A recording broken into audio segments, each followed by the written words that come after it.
Assalamualaikum warahmatullahi wabarakatuh. Salam selamat, salam sehat, salam sejahtera untuk kita semua. Pada pertemuan kali ini kita akan membahas lanjutan dari topik sebelumnya, yaitu dasar keselamatan. Pada pertemuan kali ini topik yang akan kita bahas adalah mengenai manajemen risiko, dan akan dikerucutkan pada materi mengenai proses dari manajemen risiko itu sendiri. Jadi sebagaimana kita tahu bahwa manajemen risiko merupakan core atau inti dari safety itu sendiri ya. Safety yang baik, yang berhasil, itu kuncinya ada pada manajemen risiko yang baik dan benar. Oleh karena itu penting untuk kita mengetahui bagaimana proses manajemen risiko yang tepat dan benar, sehingga mampu untuk meningkatkan performa safety di organisasi atau perusahaan. Yang pertama, jika kita berbicara mengenai proses manajemen risiko, maka yang harus kita lakukan paling utama dan seringkali ini suka terlewat adalah kita melakukan yang disebut dengan establish the context ya, atau kita menetapkan konteks dari dilakukannya manajemen risiko tersebut. Ya, jadi konteksnya ini apa gitu ya, dalam rangka apa kita melakukan manajemen risiko. Dalam konteks ketiga ya, secara garis besar, secara payung besarnya ya, tentunya untuk kita bisa mengidentifikasi ya nanti hazard dan risiko, serta kemudian kita mendapatkan ya penanganan atau mitigasi untuk pencegahan tentunya kecelakaan, insiden dan kejadian yang tidak kita inginkan.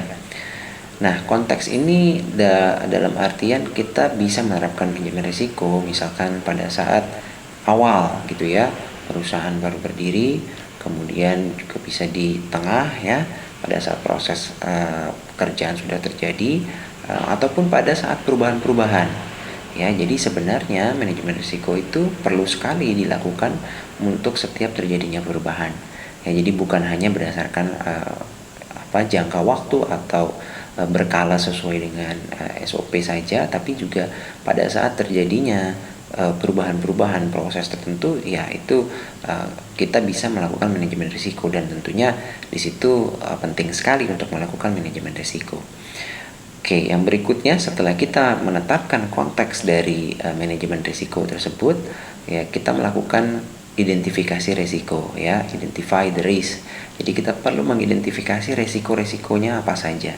Ya, identifikasi risiko yang baik ini tentu berhubungan sekali juga dengan pengenalan hazard yang baik dan tepat ya. Dan tentunya jangan sampai terjadi kesalahan pengenalan hazard dan risiko. Yang disebut dengan hazard ya adalah hazard, kemudian yang risiko adalah risiko gitu ya.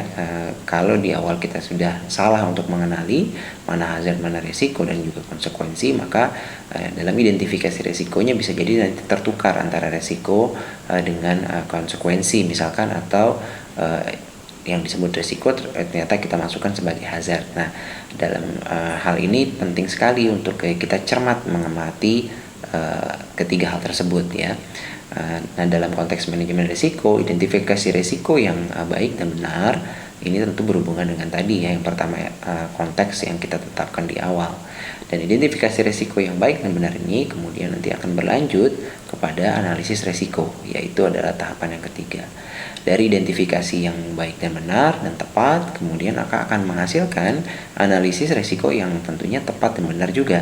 Ya, pada saat menganalisis risiko ini tentu diperlukan sekali pengetahuan tentang safety dan juga kedalaman dari analisisnya itu, sehingga ini nanti akan berlanjut pada tahap berikutnya yang disebut dengan evaluasi risiko.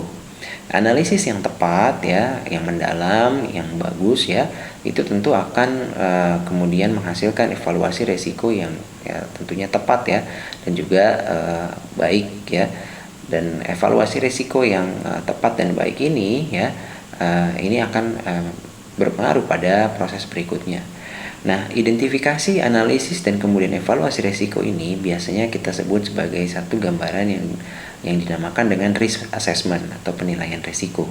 Nah, kuncinya dari penilaian risiko, risk management adalah di penilaian risiko, dan penilaian risiko itu terdiri dari 3 hal ini: identifikasi, analisis, dan kemudian evaluasi risiko itu sendiri. Nah, dari proses risk assessment yang baik dan benar tentunya nanti akan menghasilkan yang selanjutnya tahapannya, yaitu adalah treat risk atau bagaimana kemudian kita memperlakukan risiko yang ada, ya. Memperlakukan risiko yang ada itu tentunya berhubungan dengan tahapan-tahapan yang kita lakukan sebelumnya.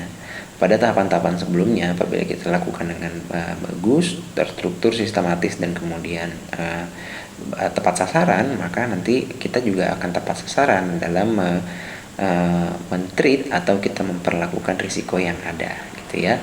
Nah, di samping 5 tahapan tadi, penting juga kita untuk mengingat bahwa dalam setiap tahapan itu ada proses monitoring dan review, ya, dari mulai establish konteks sampai dengan treat risk, dan juga ada communication dan feedback.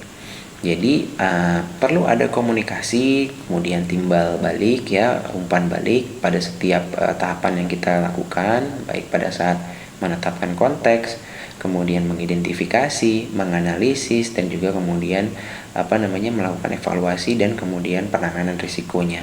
Dan juga jangan lupa ada monitoring dan reviewnya dari setiap tahapan tersebut, ya. Jadi memang sangat berhubungan. Jadi komunikasi, monitoring, dan review itu bukan dilakukan setelah penanganan risiko, tapi pada setiap tahapan tadi kita lakukan itu. Oke, jadi itulah kurang lebih, ya, proses manajemen risiko yang bisa dilakukan oleh organisasi dan perusahaan untuk mencapai performa keselamatan atau safety yang baik dan tepat sasaran. Oke, sekian untuk materinya pada kali ini dengan topik prinsip manajemen risiko. Untuk selanjutnya kita akan bertemu lagi pada topik yang lainnya. Kurang lebihnya saya mohon maaf. Terima kasih atas perhatiannya. Billahi taufiq wa hidayah. Wassalamualaikum warahmatullahi wabarakatuh.